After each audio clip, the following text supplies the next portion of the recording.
షాట్లకు గురవుతున్నాయి. బంగారం ధర భారీగా తగ్గింది. ఒక్క రోజులోనే 13,000 రూపాయల వరకు బంగారం రేట్ తగ్గినట్టు మనకు తెలుస్తోంది.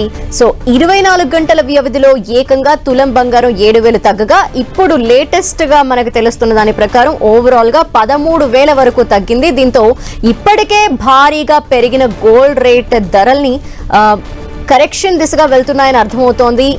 బంగారం బాటలోనే వెండి ధర కూడా పయనమవుతోంది. సో తగ్గుతూ వస్తోంది.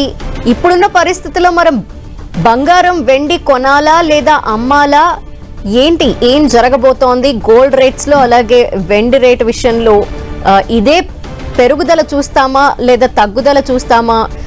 ఇప్పటికే 13,000 రూపాయల వరకు తగ్గిన నేపథ్యంలో చాలా వరకు రీటైల్ గా కొనే వాళ్ళకి ఆశాజనకంగా మారగా ఇన్వెస్టర్స్ పరంగా ఏ విధంగా ఉంటుంది? బంగారంలో ఇన్వెస్ట్ చేసే వారి సంఖ్య రోజు రోజుకు ఈ మధ్య కాలంలో పెరుగుతూ వచ్చింది. అదే విధంగా అటువైపు నుండి కూడా ఇన్వెస్టర్స్ దగ్గర నుండి కూడా సానుకూల సంకేతాలు ఎప్పుడు కనిపిస్తూ వచ్చాయి. మరి ఈ రోజు తగ్గిన రేట్ నేపథ్యంలో ఎలా ఉండబోతోంది?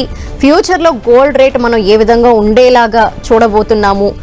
సో ఈ ట్రెండ్స్ అన్నిటికి సంబంధించి మాట్లాడడానికి మనం స్పెషల్ డిబేట్ లోకి వెళ్ళిపోదాం. మనతో పాటు స్టూడియోలో సుందర్ రామిరెడ్డి గారు ఆర్సీపీ టెక్నాలజీస్ నుండి ఉన్నారు. అంతేకాకుండా